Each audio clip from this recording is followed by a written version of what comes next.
your kind of company.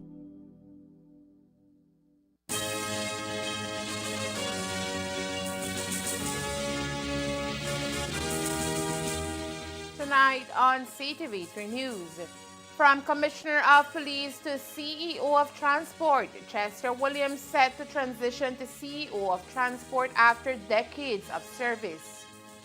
Prime Minister John Bressenden takes direct control of sugar industry.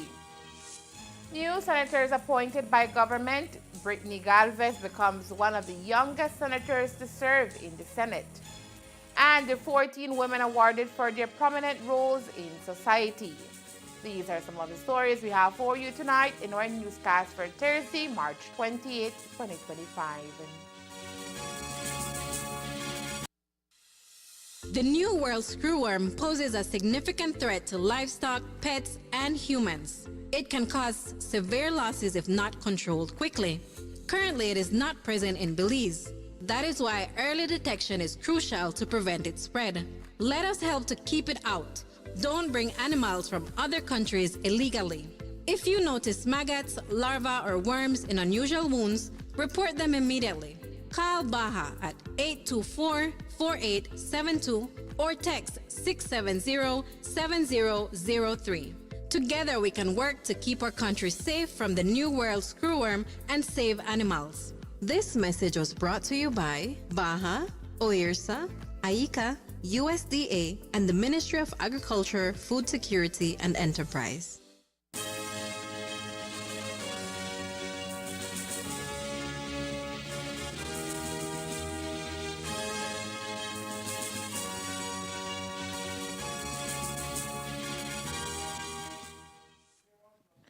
Good evening. With your news also simulcast on Fiesta FM 106.7, I am Joanna Rodriguez. Commissioner of Police Chester Williams is reportedly moving to the Ministry of Transport, where he has been offered the position of CEO. He will be working with Dr. Louisa Banet, Minister of Indigenous Constitution, Religious Affairs, and Transport. Williams was made an official offer by the Prime Minister, which he is expected to accept by the end of the day. Our newsroom understands that the government is currently working to finalize a comprehensive exit package to offer Williams, who has dedicated decades of service to the Belize Police Department. Since the beginning of this year, Commissioner of Police Chester Williams has indicated his intentions to step down as Commissioner, a role which he has held for the past 6 years, making him the longest-serving police commissioner in Belize's history. In an interview with the media in January of this year, Campo Williams reflected on his tenure, which he first took up under the tenure of the UDP. Here is a snippet of that interview where Campo Williams shared a few of the key factors which made his tenure such a success.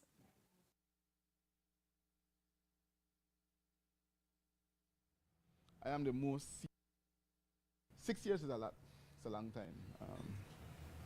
I am the most senior police chief in Central America and the Caribbean in terms of years as police chief. And I could not have survived this long as the Commissioner of Police had it not been for the support of my commanders and every police officers out there. I know at times my drive is not something that is pleasing to them, but I am a fierce leader, just as you are. When it's time to get tough, I can be the toughest person you meet. And when it's time to be soft, I can be the softest person. Leadership for me is about adjusting your attitude based on situations, and knowing what to do and when to do certain things. And if you as a leader cannot make that adjustment, you're going to be in problems. Because as much as I may curse out my commanders at times, when I'm done with them, I'm done. We move on from there, like nothing ever happened. You know, and that is one thing I think they respect me for. Because they know that when I come hard at them, it's because I want to see them doing better. So I basically made them into something more tougher. So having reached this milestone now, I am not saying that I am leaving now, but certainly I have started to contemplate on my next plan, my next move, what I will do after this. Yes, I'm an attorney. I have a profession I can go to, but believe you me, I have fight all my life to put criminals behind bars. I don't see myself fighting to take them out. So going into private practice as an attorney is not something I'm thinking of at this time. My hope is that when I leave from here as commissioner, I can continue in public service. That would be my desire. The Commissioner of Police, Dr. Richard Rosado, is expected to take over the helms as the new Commissioner of Police. Over the weekend, the Briceño administration announced its cabinet portfolios, with Agriculture Minister Jose Mai retaining his crucial role in agriculture, food security, and enterprise. However, Prime Minister John Briceño has revealed that the sugar industry in Belize would no longer fall under Mai's purview, transferring the sector directly to the office of the Prime Minister. This decision comes amid ongoing tensions within the sugar sector, particularly between the Belize Sugarcane Farmers Association and the ASR-BSI sugar mill. In recent years, the two parties have struggled to reach a long-term commercial agreement, leading to increased disputes and calls for reform within the industry. According to Prime Minister Briceño, the decision to move the sugar industry under the office of the Prime Minister was catalyzed by an emergency meeting convened by the owners and managers of ASR. The Prime Minister participated in this meeting to discuss concerns that had been raised. Following the discussions, Briceño felt it was necessary for his office to take a more proactive role in managing the sector to ensure stability and progress. I had to do literally an emergency trip to meet the owners and managers of ASR, because they had some serious concerns in Belize and the way the sugar industry was being managed and the challenges that they were facing. I think we managed to have something there. So now sugar is directly under me, and I'm asking Dr. Martinez, as the Minister of State and Economic Development, to look after it on a day-to-day basis. Prime Minister John Briceño will recommend to Her Excellency Governor General Dame Froila Zalam the appointment of 6 new senators to the Belizean Senate. The newly appointed senators include prominent figures such as Amon Courtney, SC, who will be taking a leading role as the leader of government business in the Senate. Also joining the ranks are Christopher Koyi, Linsford Castillo, former PUP Orange Walk Town Councillor Rosel Arana, Brittany Galvez, who is a program coordinator in the Office of the Special Envoy and has also served in the PUP's Belize Youth Movement BYM and United Women's Group UWG, becoming one of the youngest senators to be appointed to the Senate, and Hector Guerra. Courtney will also serve as the Special Representative for International Legal Affairs and Diplomacy. This dual role emphasizes the government's focus on fostering international relations and navigating complex legal landscapes. Koyi, who will maintain his position as Minister of State in the Ministry of Finance, and Castillo, who serves as the Secretary General of the party, are expected to bring their expertise and experience to the Senate, further bolstering the government's legislative agenda. The newly appointed senators will be sworn in during the inaugural sitting of the Senate, the date of which will be announced at a later time. Prime Minister John Briceño has also unveiled his lineup for Chief Executive Officers, CEOs for all 17 government ministries, marking significant changes as his administration embarks on its second term. The new appointments aim to strengthen the government's commitment to economic growth, national security, and sustainable development. Among the notable appointments is Beverly Wade, who previously spearheaded the Blue Bond Unit. She has now been tasked with leading the Ministry of Blue Economy and Marine Conservation, a move that underscores the government's focus on environmental protection and sustainable practices in Belize's rich marine ecosystems. She takes over from Kennedy Carrillo, who will become Belize's representative to the International Civil Aviation Organization, a position she will hold for 3 years. In a strategic defense role, Belize Defense Force Captain and Pilot Francis Usher has been appointed CEO in the Ministry of Defense and Border Security.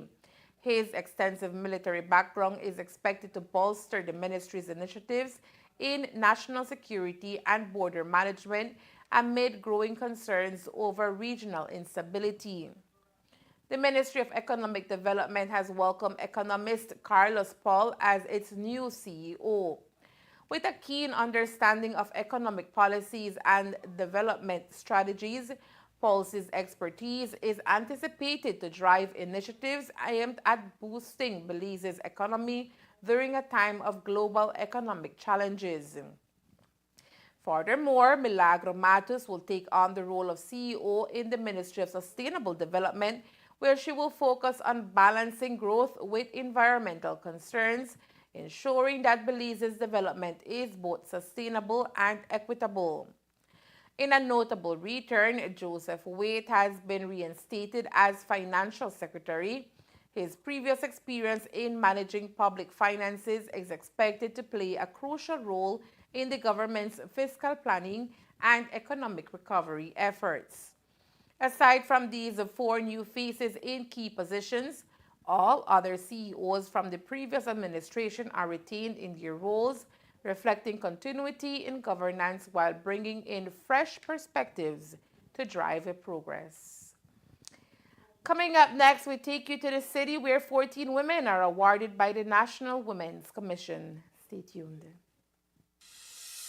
El gusano barrenador del Nuevo Mundo representa una amenaza importante para el ganado, las mascotas y los seres humanos. Puede provocar graves pérdidas si no se controla rápidamente. Actualmente no está presente en Belice. Es por eso que la detección temprana es crucial para evitar su propagación. Ayudemos a mantenerlo fuera. No traiga animales de otros países ilegalmente. Si nota gusaneras en heridas inusuales, infórmelo de inmediato. Llame a Baja al 824-4872 o envíe un mensaje de texto al 670-7003. Juntos podemos trabajar para mantener a nuestro país libre del gusano barrenador del Nuevo Mundo y salvar animales. Este mensaje es presentado por Baja, OIRSA, IICA, USDA y el Ministerio de Agricultura, Seguridad Alimentaria y Empresas. In a recent court appearance, a 19-year-old construction worker from San Lazaro Village, Orange Walk, was allowed to return home rather than being sent to Belize Central Prison after admitting guilt to multiple theft charges and 1 count of escaping lawful custody. Sean Rivas claimed he managed to escape from the police.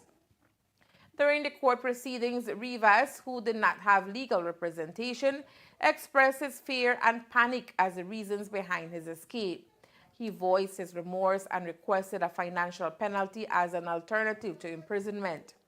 The senior magistrate cautioned Rivas regarding the implications of theft offenses, highlighting that while the sums involved were relatively minor, a record of multiple convictions could lead to more severe consequences in the future.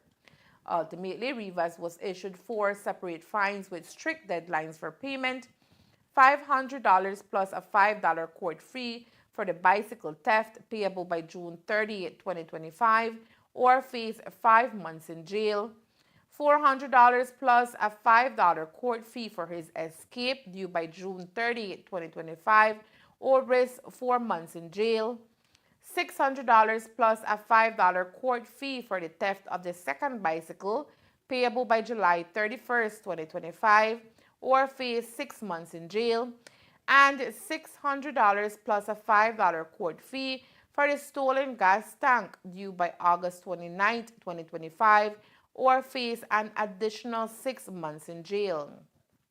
Rivas was warned that any future theft convictions would likely result in unavoidable imprisonment.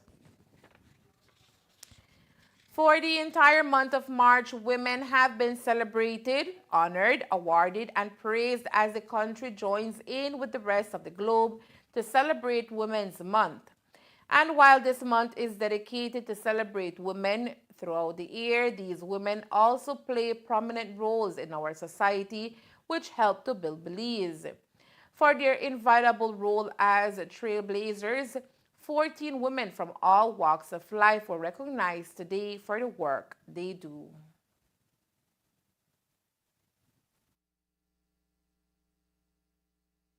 With a little over a week left in Women's Month, 14 women from across the country were today recognized by the National Women's Commission in the 19th Annual Outstanding Women's Awards, which was celebrated under the theme, Accelerate Action, Rights, Equality, Empowerment for All Women and Girls. These ladies hail from a wide cross-section of society and each have dedicated their lives to serving others. New Minister of Human Development, Family Support and Gender Affairs, and formerly the President of the Women's Commission, Honorable Tea Garcia Ramirez, explained the importance of recognizing the women who helped to build Belize. Well, we still have a long ways to go, but I think that the entire Women's Month has really kicked off in the last 4 or 5 years, and we are more visible, and that is one of the key responsibilities for the Commission. The National Women's Commission ensures that there is visibility, and having this yearly event certainly lets us see how the great things women are doing in different fields. I am sure that we in passing have seen some of the awardees on the news, but I think by and large even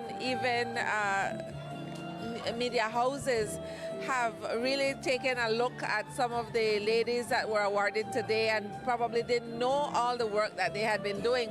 So we lean heavily on the media to ensure that people understand that Belize as we know it doesn't work without women and without all the hard work and without all the determination and consistency that women bring. So we are very thankful for them, and it's a way of honoring them and their work that they've been doing. This year's theme, according to Special Envoy Her Excellency Rosanna Briceño, highlights the call to action in our country to push for gender equity for all women and girls. This year's theme, Accelerating Action, Rights, Equality, Empowerment for All Women and Girls, is both a call to action and a powerful reminder that while we have made remarkable strides, the work must continue. Today we recognize those who have refused to stand by in the face of inequality, those who have amplified the voices of the unheard, empowered the marginalized, and paved the way for a more just and inclusive society. Belizean women have long been the backbone of our communities, serving as teachers, healthcare workers, activists, entrepreneurs, environmentalists, advocates, and leaders who have fearlessly shaped our nation's progress. Yet, we continue to be slaughtered with no value to our lives. So today, we are also mourning and anguished for every sister, mother, and woman who has died at the hands of their partners, husbands, and trusted men in their lives. Their tireless efforts have touched countless lives, proving that when women rise, families thrive, communities prosper, and nations are transformed. Among this year's phenomenal awardees is CTV3's very own news director, Carmelita Perez, who was awarded for her contribution in the media sector.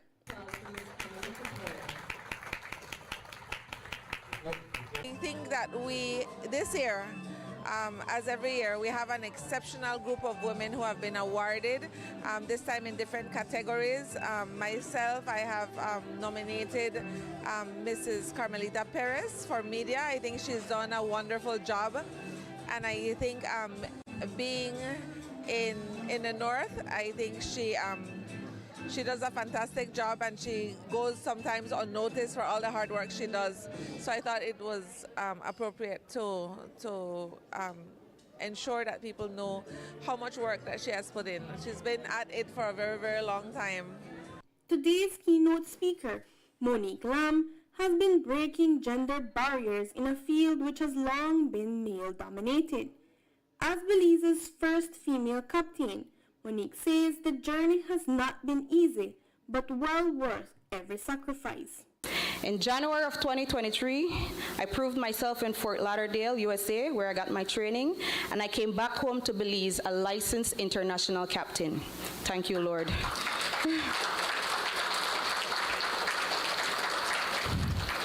Now I can proudly say I am a captain on board a dive yacht. I am Belize's first female to hold an IYT Master of Yacht Limited 200 tons power. The boat that I operate in our very own waters is 110 feet long, 22 feet across. It has 4 decks, no thrusters, 2 massive diesel engines. I'm talking 12 V's 71 series. My team consists of chefs, stewardesses, engineers, and dive professionals. All Belizeans. I've had the pleasure of sailing in Bahamas and Cayman Islands. Recently, I had my first international voyage from Rotan, Honduras to Belize. There were 3 engineers, 2 marine mechanics, and me as first captain, and the only woman on board. It took us a total of 15 hours to reach Belize.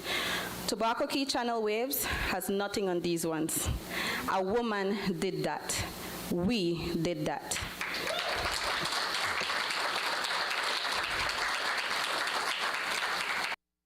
We here at CTV3 News congratulate all 14 awardees and wish all Belizean women, especially the women in the North, a happy Women's Month. Reporting for CTV3 News, Norma Riz. Other awardees in today's ceremonies included Isabel Moody for Power and Decision Making, Dr. Elma Kay, Women in Environment, Cynthia Williams, Human Rights of Women, Linkisha Martinez, The Girl Child, Corporal Carmela Castro, Women in Uniformed Services, Marcela Assi, Education, Dorla Bowman, Human Rights, Katia Hoare, Women and the Economy, Daisy Regalado, Women and the Environment, Carlette Gentle, Economy, Hortense Lopez, Women in Uniformed Services, Dr. Golda Mejia, Women in Health, and Beverly Gutierrez, Women and Poverty. Today, the Belize Nature Conservation Foundation, BNCF, awarded $100 million Belize in grants to 2 terrestrial co-management organizations. The recipients, Monkey Bay Wildlife Sanctuary, MBWS, and the Sartaneja Alliance for Conservation Development, SACD, will each receive $50,000 to enhance the protection and management of Belize's terrestrial protected areas. The grants were awarded during a ceremony at the Monkey Bay Wildlife Sanctuary campus. The MBWS will use its funds to implement the project, increase management effectiveness of the Monkey Bay National Park through strategic actions under MBWS Protected Area Management Program. The project will focus on improving mobilization and enforcement efforts to combat illegal activities and mitigate wildfires within Monkey Bay National Park.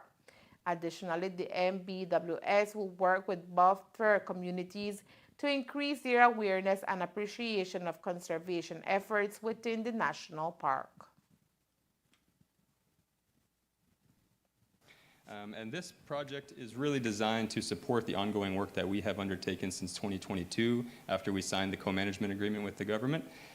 So this project seeks to hire an environmental education and outreach officer to assist in sharing the work that we do with the communities and stakeholder groups within our area, and to kind of build awareness of the importance of the ecosystem services and other benefits that these protected areas provide to these communities. In addition, we are going to procure another ATV, all-terrain vehicle, to allow our ranger teams to have more mobility as it relates to responding to illegal infractions or natural disasters such as fire.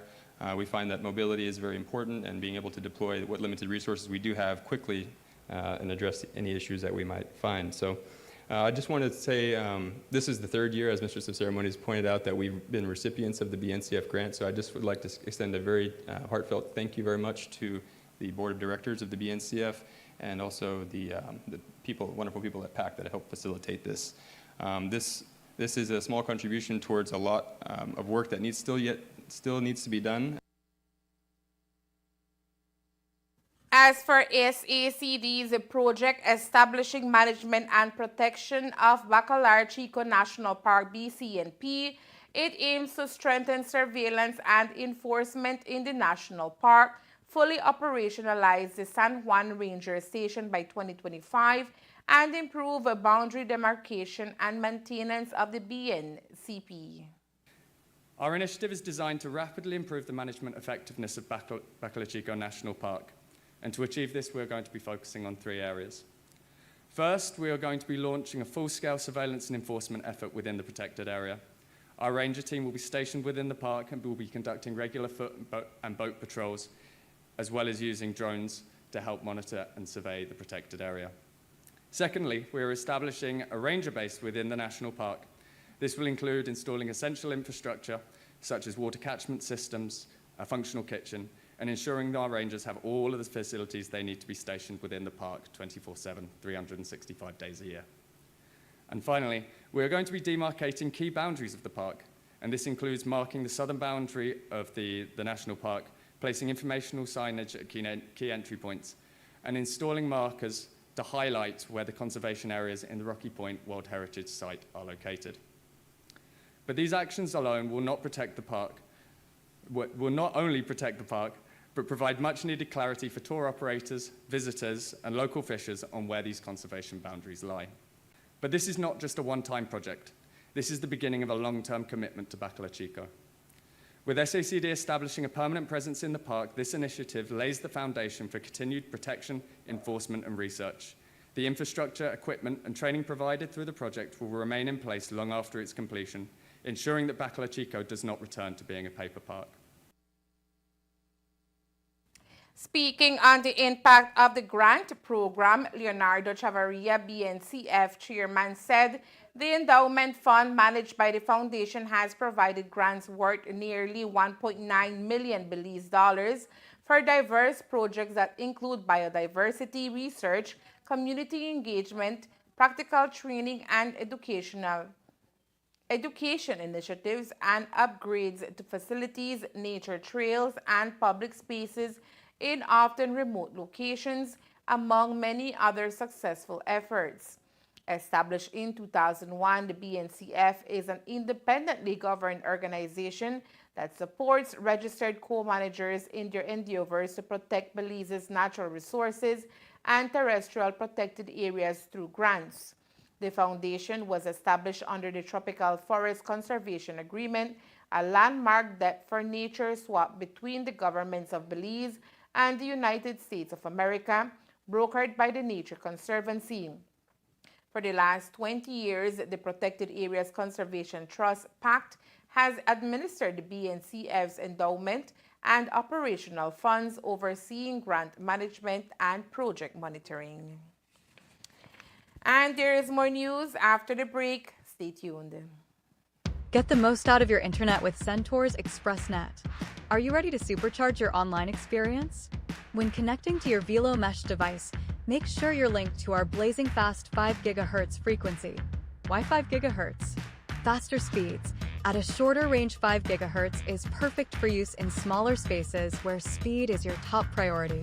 As for the 2.4 GHz, While connection may travel farther, it can lead to slower performance. Remember, choose 5 GHz for your devices and experience the difference instantly.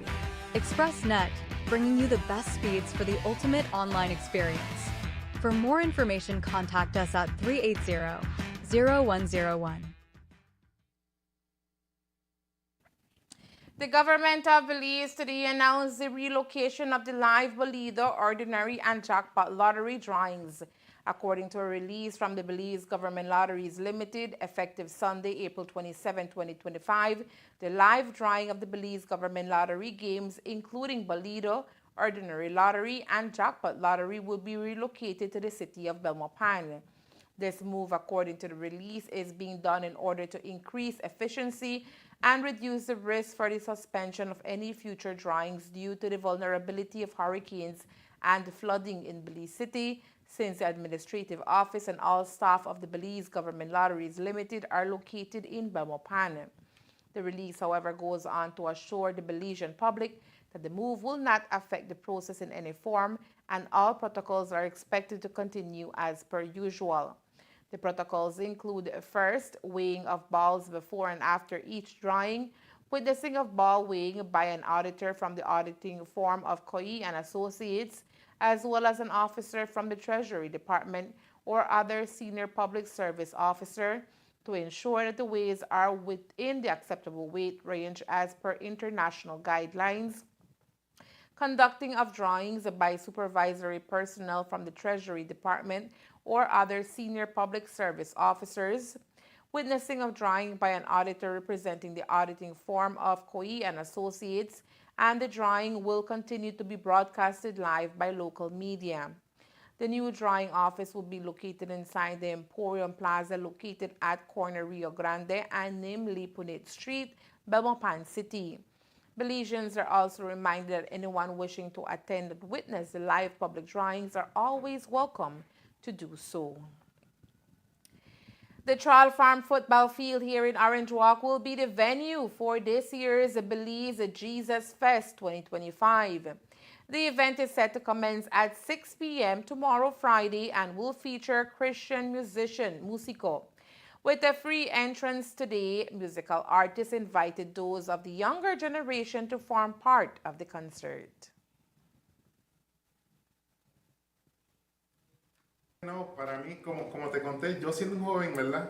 Que no tenía un sueño y Dios me dio este sueño y al ver tantos jóvenes que cuando yo llego a mis conciertos están tan emocionados y saben las canciones, me recuerda a mí y me confirma de que aquí en Belice hay muchos jóvenes que Dios va a usar para su reino y hay muchos jóvenes que Dios va a levantar, así que si tú eres un joven, no te puedes perder esta fiesta, mañana va a estar increíble. Invita a un amigo, aunque no conozca a Dios, aunque no conozca la iglesia, invítalo, vas a ver que la va a pasar súper chévere y va a salir ministrado allí. And that's the news. We invite you to join us for another newscast on a Friday, March 21st, here on Ctv3 News and Fiesta FM 106.7. Remember that to read a text version of the news, you can visit our website at ctv3belizenews.com. You can also log on to our Facebook page for current stories at facebook.com/ctv3belizenews or our YouTube channel at Ctv3 News BZ. From all of us here at Ctv3 News, thank you for watching and listening tonight.